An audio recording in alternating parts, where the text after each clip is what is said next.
Sweden and Denmark often capture headlines with their new fighter jets or submarines, but in the far north, another naval revolution is quietly unfolding.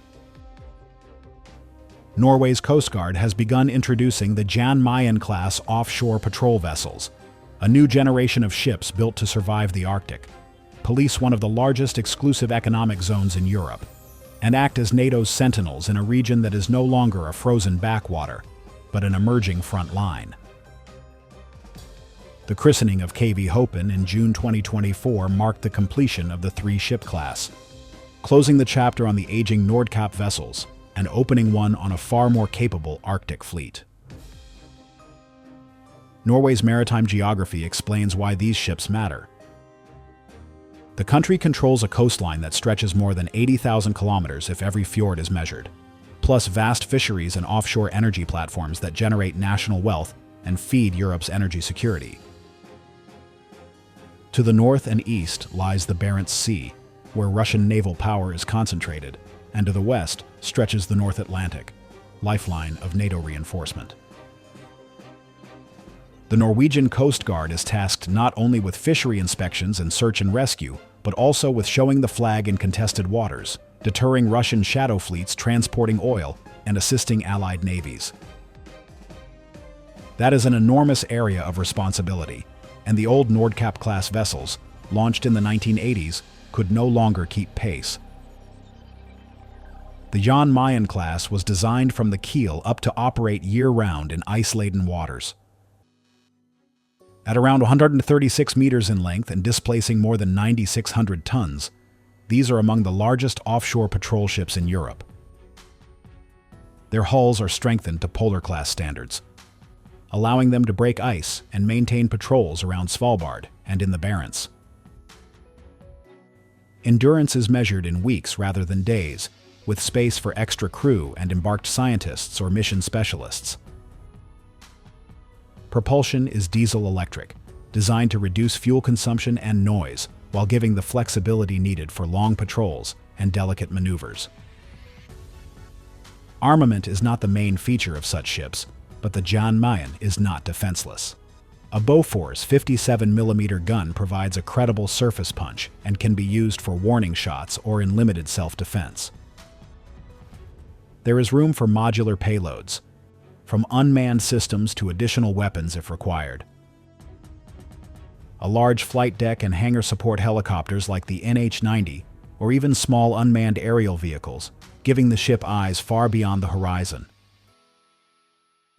Equally important is the extensive command space inside the vessel. These ships are command platforms for Arctic operations, able to coordinate smaller patrol boats, aircraft, and even Allied units in joint missions. Compared to the Nordkapp class, the improvements are stark. The old ships lacked modern ice-class hulls, struggled with endurance, and were increasingly expensive to maintain. Even compared with the Barentshav class, which pioneered LNG propulsion and represented a green patrol concept, the Jan Mayen-class offers something distinct: the ability to act as true Arctic breakers.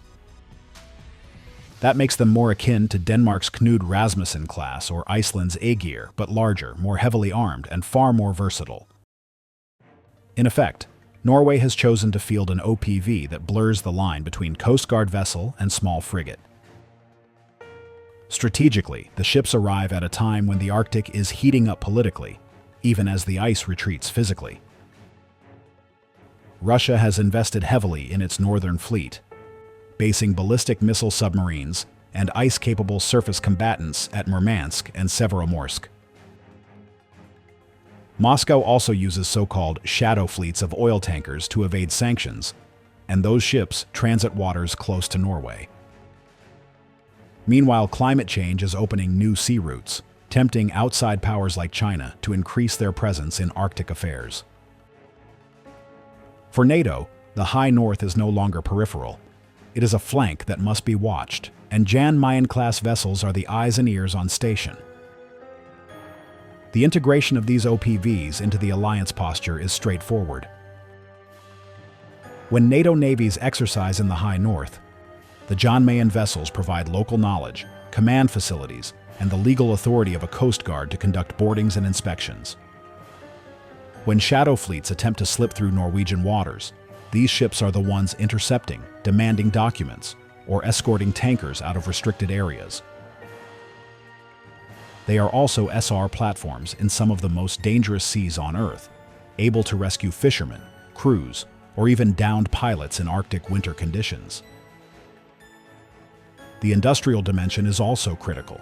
Built by Vard Langston in Norway, the program sustains domestic shipbuilding capacity and demonstrates the ability of a small state to design highly specialized vessels for niche environments. The investment is significant, hundreds of millions of euros. But it yields not just 3 hulls, but also an industrial base that can maintain and modernize them for decades. Norway sends a political message as well. It will not rely solely on allies to police the North, but will contribute unique capabilities of its own. Operationally, the Jan Mayen-class represents a move towards modularity and flexibility.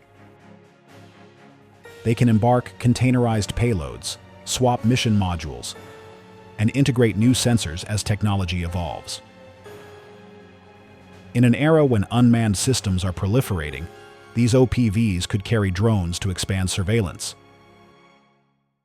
In a crisis, they could even embark heavier weapons, turning them into light combatants. That adaptability ensures relevance over a service life expected to exceed 30 years. But the ships are not a panacea. Critics note that OPVs are still lightly armed and would be vulnerable in high-end conflict.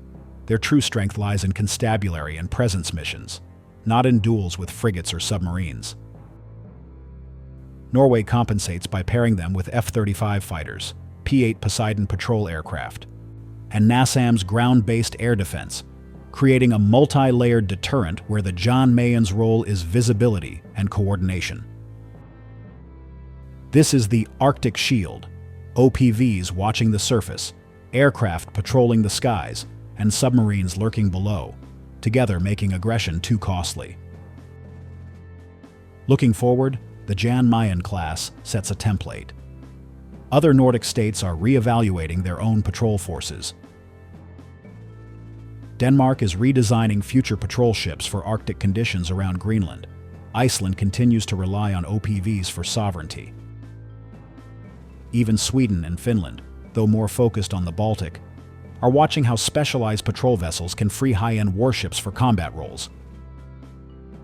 In a decade, the High North could be ringed by a family of Arctic-hardened OPVs, each serving its national coast guard, but together forming a Nordic security belt.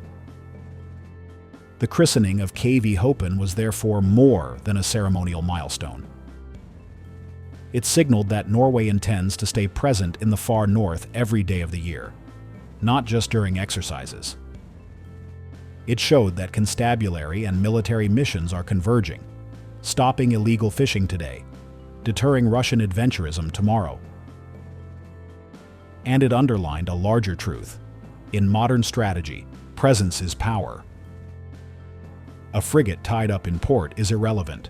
A Coast Guard OPV cruising icy waters sends a message every passing ship can read. For audiences who track naval affairs, the lesson is simple.